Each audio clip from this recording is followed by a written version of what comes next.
These days are called Bhakti Janani, Madhavatithi Bhakti Janani, Yatane Parana Kori. That means if we chant more, read more, hear more, spend time with Kṛṣna devotees more, it certainly helps too. And every intelligent person must take advantage of these special days, which is like mercy of the Lord. Hare Kṛṣna. Thank you, Prabhu, for joining. Happy to see you.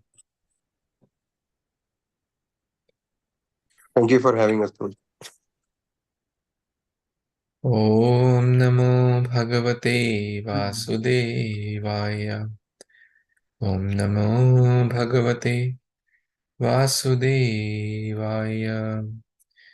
Narayanam Namaskrityam Naram Chaiva Narottamam Devim Saraswatim Vyasam Tato Jayam Mudirayet Nashtaprayeshu Abhadreshu Nityaṁ bhāgavata-sevayā. Nashtaprayeshu abhadreshu Nityaṁ bhāgavata-sevayā. Bhagavati uttama-shloke bhaktir bhavati neshtaki. Ārādhayo vrajeshatanayas. Ārādhayo Bhagavan Kṛṣṇa. Dāvanam ramya kāchitupāsana vrajavadu vargena va kalpita. Śrīmad-Bhāgavatam pramanamamalam prema pumartho mahan. Śrī Caitanya Mahāprabhu matamidam tatradharana para. Nama Om Vishnu Padaya Krishna Pristhaya Bhutale Srimate Bhakti Vedanta Swamin Iti Namine. Namaste Saraswate Devi Gauravani Pracharine Nirvishesha Shunyavadi Paschata Deshatarine. Jai Shri Kṛṣna Caitanya Prabhu Nityananda Shri Advaita Gadadhar Shivasadi Gaura Bhakta Vrinda. Hare Krishna Krishna Krishna Hare Hare Hare Rama Rama Rama Hare Hare.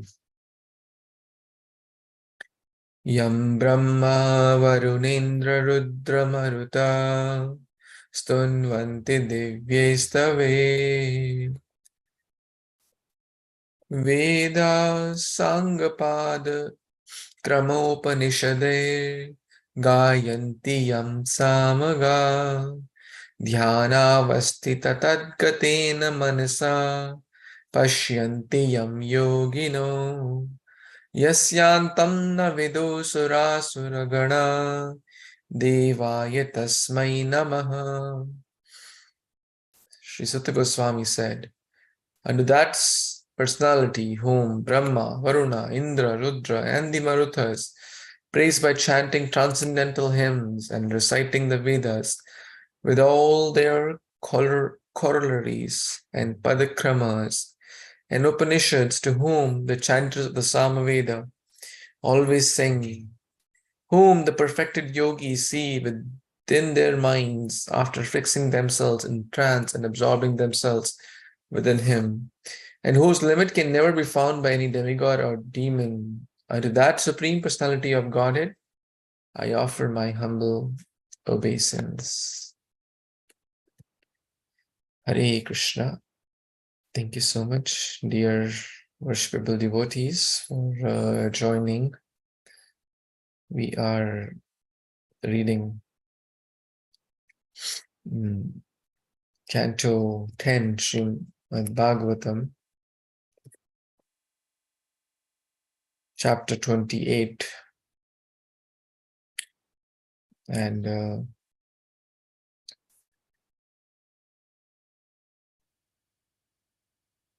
text number, last few texts in this chapter, text number 14 onwards we will read.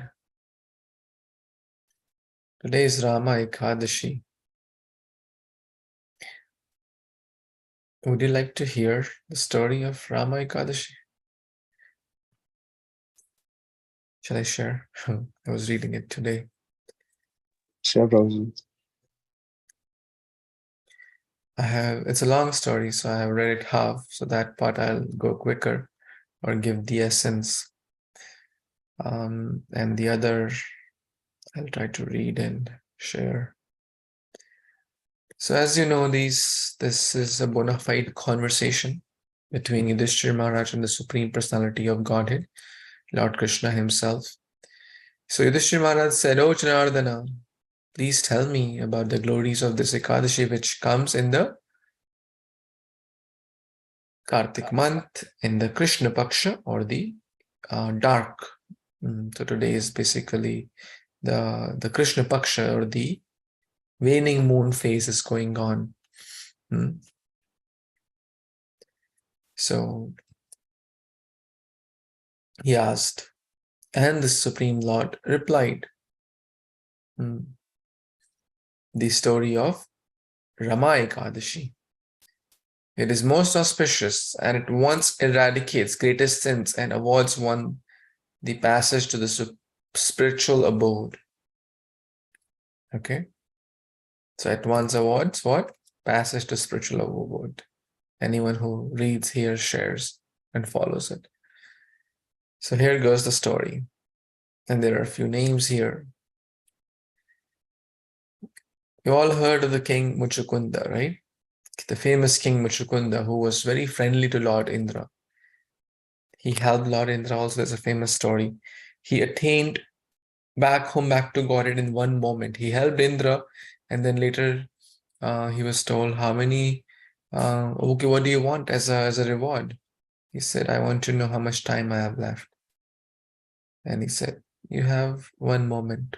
Okay, when he came back to the lower planets, earthly planets, complete samadhi, means complete absorption on Lord Kṛṣṇa, went on back to Godhead. This is the king, Muchukunda. Great devotee. He was friends with Indra, friends with Varuna, talking about Varuna, right? Vibhishana, the great devotee, the brother of Ravana. So in short, he was very, very devotional, always absorbed in devotional service, and ruled his kingdom in very religious way. And absolutely there was no disturbance in his kingdom because he was such a great king. His daughter was named Chandrabhaga. If there are a lot of names here, I can also use this whiteboard here. So Muchukunda, right? And then the daughter name is coming here, Chandrabhaga. Okay. So the daughter named Chandrabhaga was married to a person or a king, another king named Shobhana, who was the son of Chandrasena. So Shobhana, or the son-in-law of Muchukunda, was visiting the kingdom of Muchukunda. Now, Shobhana's wife, that is Chandrabhaga, right? So Chandrabhaga got married to the king Shobhana. The Shobhana was visiting King Muchukunda's palace or place. And then the daughter told, or the wife told, that you cannot stay hungry because you're physically was a little weak. And he could not bear the austerity of a day-long fast. By the way, when we talk about day-long fast, they're talking about Nirjala Ekadashi. In King Muchukunda's kingdom, on the day of Dwadashi, he would beat kettle drums and he would announce everyone, anyone will not eat tomorrow because tomorrow is the holy Harivasa or Ekadashi. It's the day of Lord Hari. What to speak of human beings, even elephants, horses, animals would not eat. What to speak of not eating, they would not drink even water. That was King Muchukunda's kingdom. This is like real Ramarajya, where the king is responsible for the subjects. So he would not allow them to do anything, because 1/6 of the sins of the praja or the kingdom goes to the king. If the child does something wrong, the sins go to the parents, right? If this kingdom subjects do something wrong, like not following Ekadashi, which is sinful, the king will get the results. So for their own good, he would, ask everyone to do, and everyone would do it. They would not even take any grains, leaves, or what to speak, not even water. So my dear husband, Chandrabhaga is saying, if you eat something, you have only two choices now. What are the two choices? Either you follow Ekadashi or you leave from here. There is only two choices you have. So somehow he decided, Prince Shobana, that I will follow Ekadashi. That means I will fast. So it was getting tough for him. The Ekadashi day came. He fasted till evening. He was going along, but very difficult because of his situations. And the night of Ekadashi came, where Vaishnavas are joyful, happy, dancing, singing, chanting the whole night. That was the previous ages. They would do that. Some people may still do that. And so they would remain awake whole night.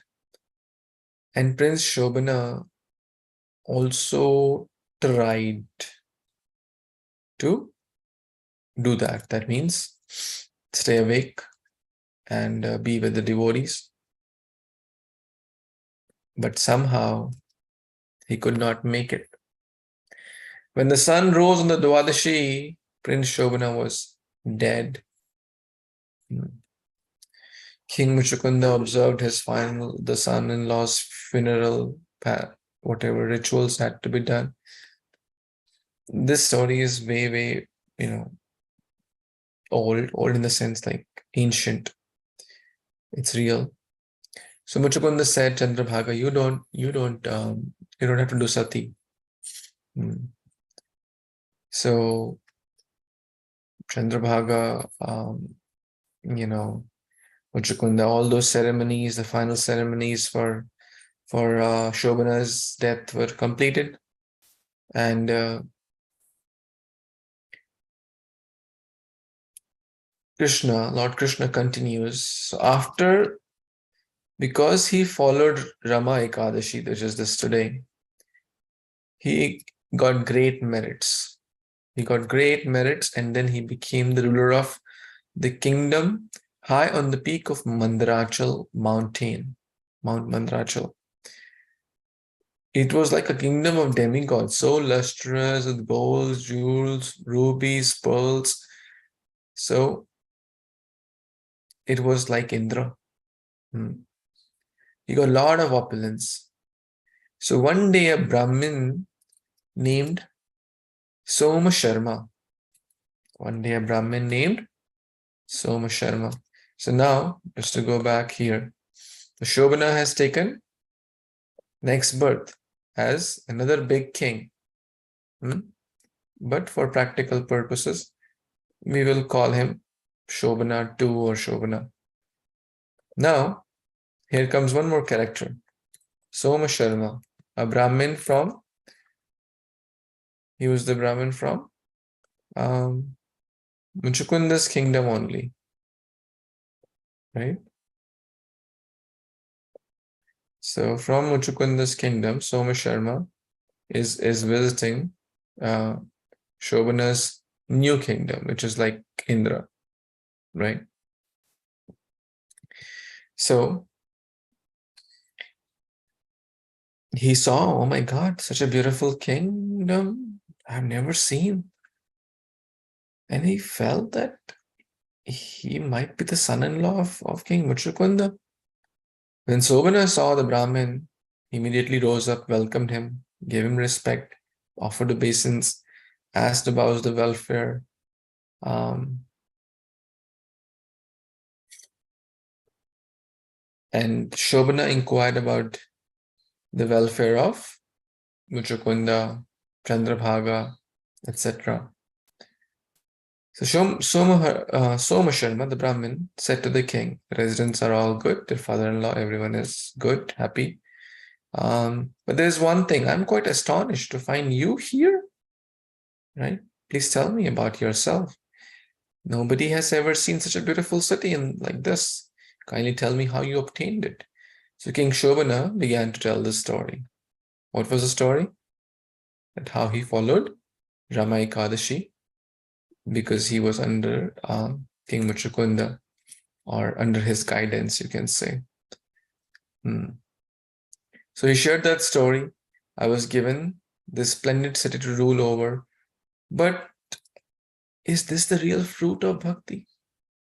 To get kingdom? To get a grand city?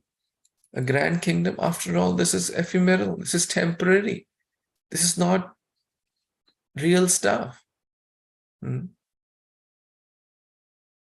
The Brahmins said, why is this kingdom unstable, and how will it become stable? Please fully explain this to me. So Shobana answered, because I fasted on the day of Rama Ekadashi without any faith, this kingdom is impermanent. Because I fasted without faith. He was doing more out of pressure, like not really wanting, but somehow I'm there, right? It will give some merit, but not the full merit. So now you hear, how it can become permanent, how this kingdom can become permanent. Please return to Chandrabhaga, the beautiful daughter of King Muchukunda, and tell her what you have seen and understood about this place and about me. So Brahman was a pure-hearted Brahman. So if you are a pure-hearted Brahman, tell her this, my city will soon become permanent. Thus the Brahman returned to the city and related the entire episode to Chandrabhaga. Whatever he had seen at the new king Shobana's place. So Soma Sharma returned. And they both were very surprised and overjoyed, because for Chandrabhaga, her husband was dead. But here she gets to know, oh, the husband has taken rebirth. So she was very joyful and surprised to hear the news of her husband, who was apparently dead. Oh, Brahmana, this is like a dream come true. Is this a fact? Soma Sharma, the Brahman, replied, yes. O princess, I have seen your late husband face to face in the wonderful kingdom which resembles a realm of denizens of heaven's playgrounds. But you, former husband, has asked me to relate to you that he says that this kingdom is unstable and could vanish into thin air at any moment. Therefore, he hopes you can find a way to make it permanent. Chandrabhaga then said, O sage among the Brahmins, please take me to that place where my husband resides at once. And maybe Muchukunda also perhaps knew all this. Great devotees knew past, present, and future. That's why he told his daughter, do not do sati. Don't enter into the funeral pyre. So Chandrabhaga desired to see the husband. Surely I shall make this kingdom permanent with the merit that I have acquired by fasting every Ekadashi throughout my life. Please reunite us at once. It is said that one who reunites separated persons also obtains great merits. The humble Brahman then led Chandrabhaga to Shobana's kingdom, effulgent kingdom. Before reaching it, however, they stopped at the foot of Mount Mandrachal, at the sacred ashram of Vamadeva. Upon hearing the story, Vamadeva chanted hymns of the Vedas and sprinkled holy water from his sannyas argya upon Chandrabhaga. By the influence of the great Rishi's ride, the merit she had accrued by fasting so many Ekadashis made her body transcendental. Wow. Ecstatic, her eyes beaming in wonder, Chandrabhaga continued her journey. So Vamadeva, are you all still in the story? Maybe it's too long. Everyone got till so far? So Chandrabhaga, so Soma Sharma is taking Chandrabhaga to Mount Mandrachal, but then there they meet this sage, Vamadeva, at the foothills of Mount Mandrachal, where Shobhana is present. So, and this sage Vamadeva sprinkles holy waters, transcendental water. Chandrabhaga becomes transcendental. Her body becomes transcendental. She exchanged all the merits of the Ekadashi she had done. Is that okay so far? Okay. So finally, when Shobhana saw his wife approaching him on Mount Mandrachal, he was overjoyed with joy and called her out in great happiness and jubilation. After she arrived, he seated on his left side, and she said to him, "Oh, dearest Pati Guru, please listen as I tell something that will benefit you greatly. Since I was 8 years old, I have fasted regularly and with full faith on every Ekadashi." By the way, this 8 also has significance. Anyone between 8 and 80 should keep Ekadashi as per scriptures. Lower than 8, they don't know, children, different diet, different, if they can, it's okay. These days, by the way, when we are talking about this Ekadashi, we're talking about Nirjala. So small kids, they can't be Nirjala. That was like the typical, like the Shastric. But nowadays, there is so much, most devotees eat something. Some eat a lot on Ekadashi. Is it feasting or fasting? That's the question. But the point is to lower the needs of the body and increase that time, use the time for spiritual activities. Easier said than done, but that's the goal. So 8 is, I was just referring to that number, that 8 is also important. So even the kids above 8 should keep Ekadashi. And nowadays, as I said, even smaller ones can keep because there are so many things. We don't follow Nirjala Ekadashi, every Ekadashi, because of multiple reasons. If some can, that's very noble, great, but most don't in Iskcon, because ours is a preaching movement and outreach movement. So Prabhupada emphasize, hey, stay in Nirjal and don't do anything. No. Srila Bhakti Siddhanta Saraswati Thakur said, even if you have to eat rice, you eat, but go out and preach. That's like extreme. The point is that, okay, you do the needful, but be engaged in service. That's the idea. So, long story short, she had been doing it for since she was 8 years old.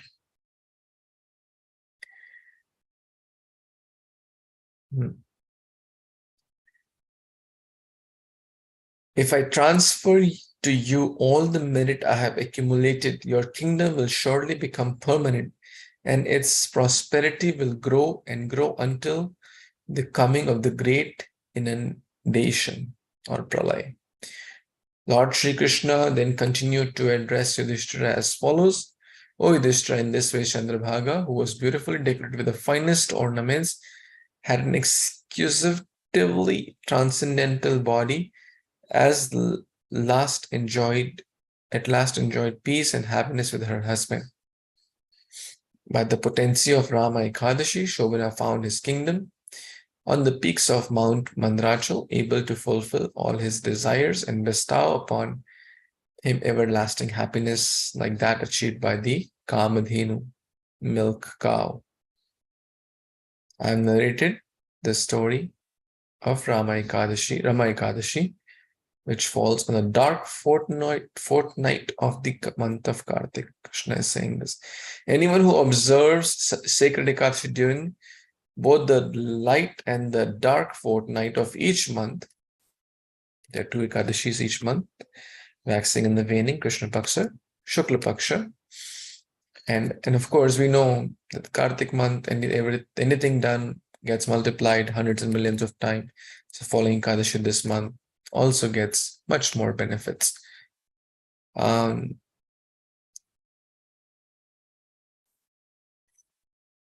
anyone who follows the Ekadashis, both waxing and waning moon period, is undoubtedly freed from all the reactions, even to the sin of killing a Brahmin.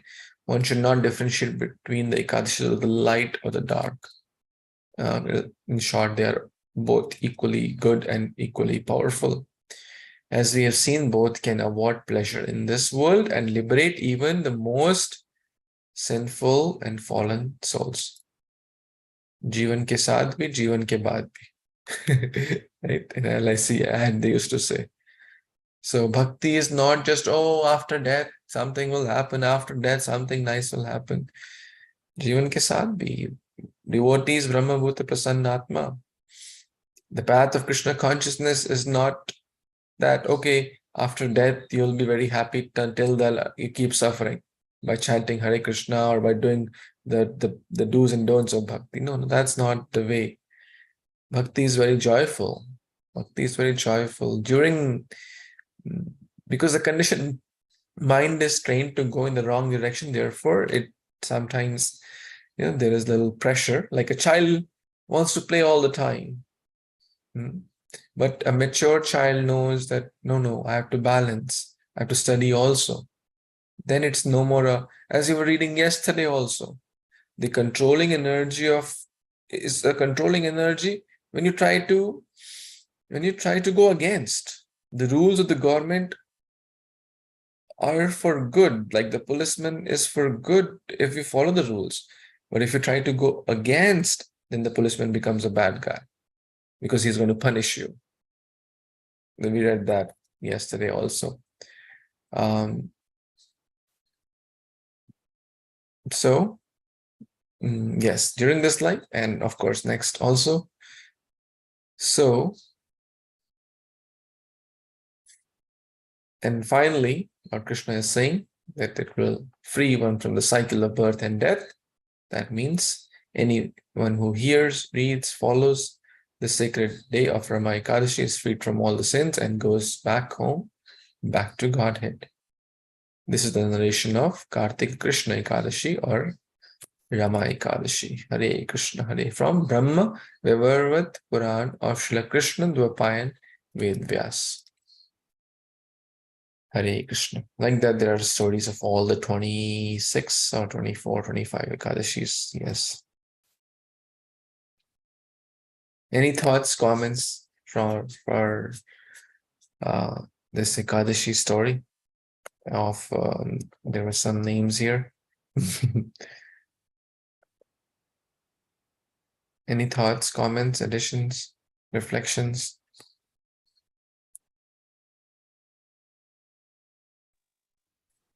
Hare Krishna.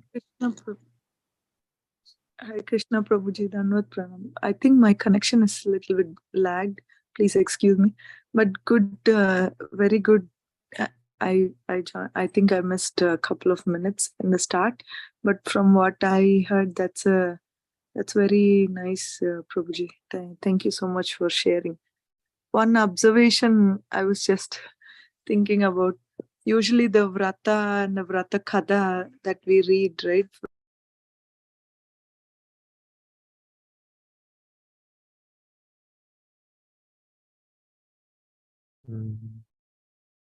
For the for pleasing demigods or something like that. Vrata Kada would be but here in this Vrata Kada, at the end it's like reaching back home, back to Godhead. In every story that we read. So I was just trying to yes. Thank you. You missed a very interesting part of the story. That Muchukunda is daughter Chandrabhaga. Muchukunda was such a noble king, he said, well, if even the animals in his kingdom would keep Ekadashi, Nirjala Ekadashi. Every Ekadashi has Nirjala. And this Shobana was not used to keeping Ekadashi because of his body, which was weak. The wife said, if you want to stay here, you have to keep it. Otherwise, you may kindly leave and go somewhere else, at least for that day. He said, I'll keep it. And he tried. Till evening, he was kind of managing. But the night came. The devotees are gathering, chanting all night. Next day comes. He was found dead. And then he took next birth at the Mount Madrachal, and I think then you heard, right? So that's the whole story. Hare Krishna. Thank you. Thank you for repeating it again for me. Okay, let's see if we can read maybe a few verses. So we're going to read text number 14 of chapter 28. Let's see if anyone would like to read this text 14. Quite a few of you were not there the last few days. I'm going to quickly, or maybe I'll share the summary. Okay, let me share a quick synopsis. Actually, it's very interesting because this story also happened on Ekadashi. So it was the Ekadashi night was over, and the Maharaj had kept Ekadashi and his subjects had kept Ekadashi. The day was about to end. The next day, sunrise was about to take place. A few moments earlier, or a few hours earlier, then the sunrise, then the Maharaj goes to the water to take bath, but the Varuna, one of the subjects of Varuna, pulls him or kidnaps him or takes him to the kingdom of Varuna. And the Vrajavasis who were with him, alas, alas, help, help, help, Krishna, Rama, help, your father has been taken away. They come running to the one who protects everyone. They come for help, and Krishna immediately enters and reaches the abode of Varuna. And then he realizes, oh, the father is sitting on a jeweled throne. Doesn't look like a kidnapper's scene, right? Doesn't look like a tense environment. And then he sees, oh, Varuna is offering great respects to his father. Then Varuna comes and offers great respects to him and does his arati and this and that. You are great, you are this, you are that. My foolish servant who does not know what proper rules and regulations. What if he knows rules and regulation? It was not technically wrong on Nanda's part to enter that. And even if it was wrong, Are Baba, he is he's the father of Krishna, the Supreme Lord. Even if wrong becomes right, because that's Krishna's father. Don't mess with him. So Krishna, please forgive us. Please forgive. You're kind. Please take your father. We are sorry. That was, and then he comes back, and then he's sharing Krishna Katha. Do you know all the Vrajavasis? When I went over there, when Samha was taken and Krishna came, Varuna was like bowing down, offering proceeded obeisances, doing arati with a different paraphernalia, chanting, glorifying Krishna. And then they're thinking, oh my God, is this God? Who is this? Garga Muni also told that he is not an ordinary person. Earlier we saw Putana episode, we saw Govardhan episode, we saw so many episodes.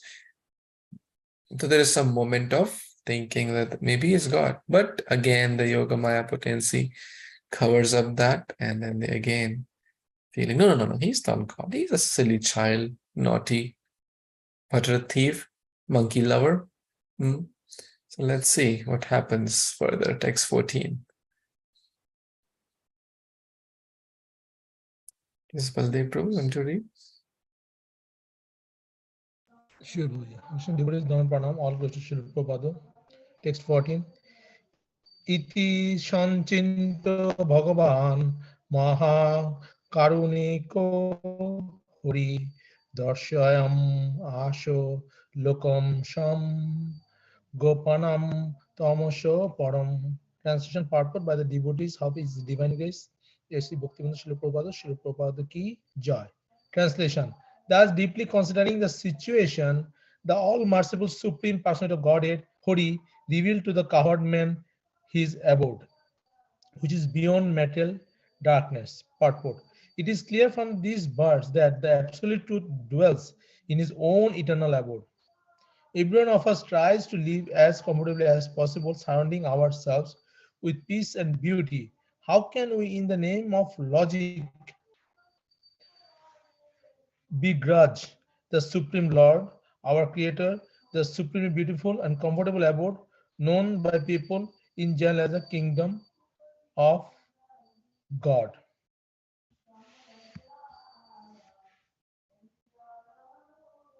So, as the devotees of Braja was designed to Krishna to reveal himself and his abode, Krishna fulfilled the desire. And Prabhupada is telling that as the little smallest living entity, we want to live nicely, definitely Krishna abode will be the supremely opulent with all jewels and everything. So that is very fair, being a Supreme Lord. Back to Prabhuji. Hare Krishna.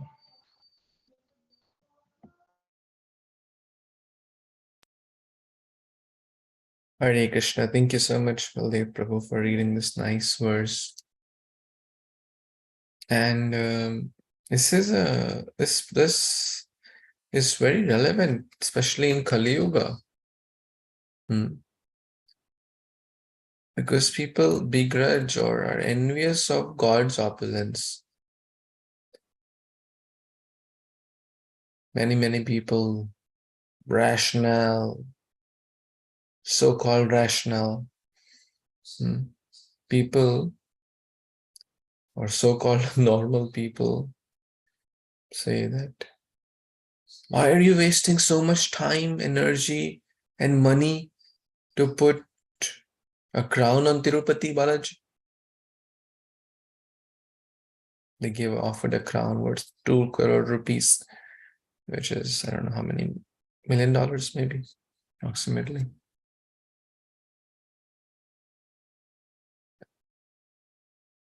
And people are getting envious. Why are you offering this to him? Why don't you offer this to poor people? So many people are dying of hunger and this and that. Right? What do you say? Valid point? Someone can ask you this question, right? Let's brainstorm this, or let's see what thoughts, or someone could say, why are you wasting so much money here? Or this dress in Janmashtami costs 10 lakh rupees. You could have used that money to maybe do something good for people, right? So let's take some responses on those lines. Anyone wants to share some thoughts? So, Prabhuji, why they don't talk about the people who are opulently rich here and wasting money in the car and dresses and billion-dollar houses? Why they can go and ask them why that money cannot be used? Why they only talking about the Lord's things? Why not those people they are asking for them? Very, very nice point. Someone asked His Holiness Radhanath Swami Maharaj. This was a rich person. He said, a similar question was asked, and he said, what kind of car you drive? Oh, I drive some Mercedes, $50,000 at that time. But why don't you drive like a 10-year-old, some basic car which is $10,000. It will also serve the purpose. You'll get from point A to point B. Now also you get from point A to, and the remaining $40,000 you can use to serve the poor. No answer. There are people in this world who don't wear the same footwear again. You know that? They have 2,000 pairs of footwear. Literally, thousands of pairs. They don't. There are people in this world who don't wear the same cloth again. That means if they wore it once, that okay, done. Can you imagine? No one has problems. There are people in the world who are like, those maybe bathroom would be bigger than some other people where 10 families are living in that place, and someone's bathroom would be bigger than that home where 10 people are living, right? You agree with that? Then there is no question. So, very valid point. If you're so kind, then you just stay. And there are some people who actually, it is said when God gives us more, we should raise the standard of giving, not standard of living. Some people are quite follow that approach actually, which is noble, right?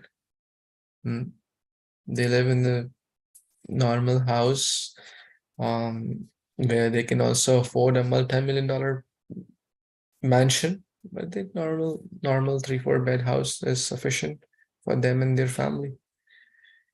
So very nice point. Most people kind of, for me or my family, a $500 or $1,000 will seem very less. Any vacation, go for a small day trip, $500 gone. Go for a 2-day vacation, $2,000 gone. Right? In a normal, what to speak of luxurious, go for a Hawaii, $5,000 gone. Right? Am I fair in those? But for a temple or for Kṛṣṇa, $50 seems very, very big number. This is Maya's trap. This is so that's point one. Baldev Prabhu, share any other thoughts or any we can further like enhance on this or other points? Prabhuji, Hare Krishna. I think my point might be similar to what he just explained, but I just still want to share. It also, in my eyes, like I want to see my Lord in a certain way.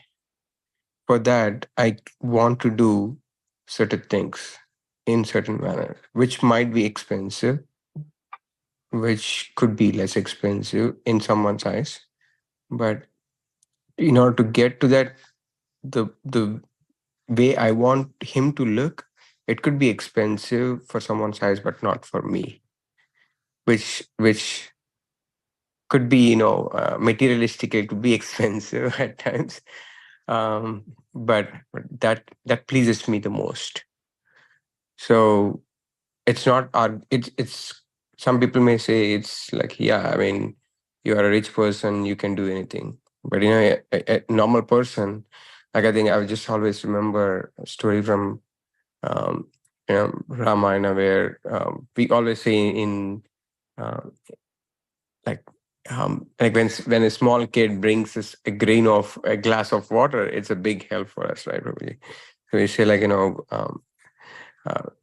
depending on the person or depending on where he is, even if he is doing a spoon of help, it will be accepted by the Lord, right? So in my view, that's what I was just thinking. Probably, I was like, it's always that how I want to see him, and if I'm able to afford for it, why not?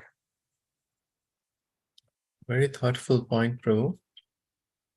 Very, very nice. Because there is love. When there is love, we don't, or we should not like measure it, right? A mother does not count, oh, child, I spent 2 hours with you. Now I'm done for the day. 24/7, countless, unending love.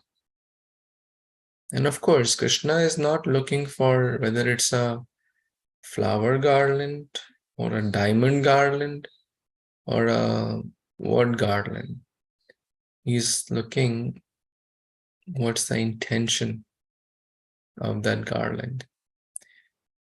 He's looking with how much love, whether we offer a lamp, whether we offer water, incense, anything we offer, they're all just mediums to offer our heart or love and devotion. And if one can, as Ekant Prabhu mentioned, one must do one's best. Hare Baba, the devotee does not have problem offering. Lord does not have problem of receiving it. What's your problem? Right? He is not saying that the temple is not saying, hey, you must offer this, otherwise don't dare not come to the temple. No genuine temple will say that. But if devotee wants to do something for the Lord with good intentions, right? And our Lord wants to reciprocate, then who are these so-called rationalist, right? Some people will give $10,000, will not say, because they know it's being used for. Someone will give $1 and ask, this happens all the time. Someone will give $10,000, will not ask one question. What happened? How do you use it? Give me account, give me budget, this, tell me. Someone will give $1 and ask 100 questions, right? What do you do with my $1? Tell me, give me all the list of things you got with that. So, of course, we should give for the right cause, for the right mood, the right capacity. But the whole idea is it's an offering of love, it's an offering of devotion. And it is completely selfless. It's not given, oh, my name should come because I gave that pearl necklace, announce my name. No, sincere devotees are not looking for that. And ultimately, Yasmin tushte jagat tushte. If Kṛṣṇa is happy, we are saying, hey, give to charity and this and that. We are not against it, that must be done. But ultimately, watering the root. Yes, if Kṛṣṇa is not happy, what is the root cause of all the problems? The root cause of all the problem is is forgetfulness of the Supreme God. So if Kṛṣṇa is happy, everyone will be happy. Any other thoughts, comments in this connection? Or any add-ons to build on the case? Prabhuji, just to add, I think we discussed this in the past as well. So first thing is, yes, they are coming up with a question, but if they can come up with a solution also, that would be even more, right? They come up with a question because lack of knowledge. So do some research and for example, the instance of Balaji you took, so they have a lot of trust and free food, annadana, nitya annadana as well. So most of the temples, they do offer free food to all required. So the poor people that they're talking about, maybe they can form as an organization and bring the people to the temple so that they can have food, if that is the problem. Solution also along with the problem.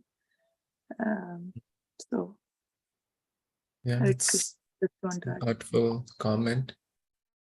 Yes, most temples have You know, Prabhupada also was so compassionate when he saw some in Mayapur, outside Mayapur, when temple construction was going on. He saw, you know, rag pickers. You've seen in India, rag pickers. They were fighting, or fighting means like not fighting in a literal sense. They were just, the dogs were eating from that place, and those rag pickers and, you know, like the kabadi wala, they say, they were also the small kids, 10-year-olds and 12-year-olds. They were also finding some food from leftovers. And Prabhupada started crying. And he said, no one should go hungry in the 10-mile radius.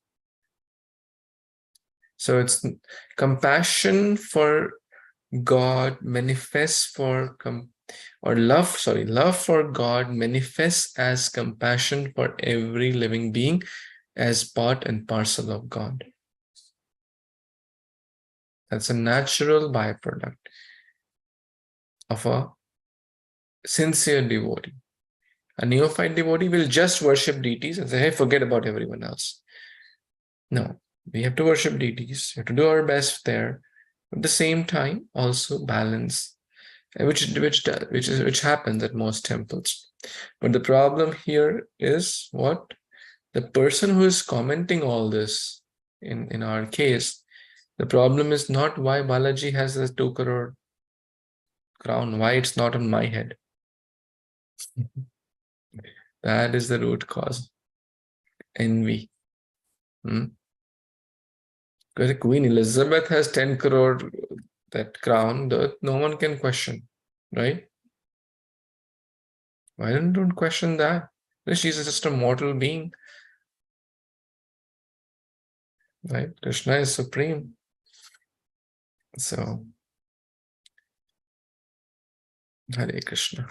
Thoughtful comment. Thank you, Mataji. Anyone else before we wrap up? It's 9 o'clock.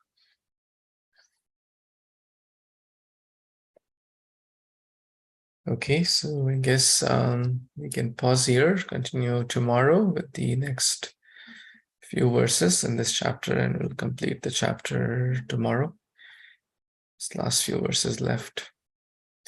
Grantha Śrīmad-Bhāgavatam Purana ki jai, Jagat Guru Śrīla Prabhupada ki jai, Samavita Gaur Bhakta-vrinda ki jai, Vanchakalpatarubhyascha Kripasindubhya eva cha patitanam pavanebhyo Vaishnavebhyo namo namaha.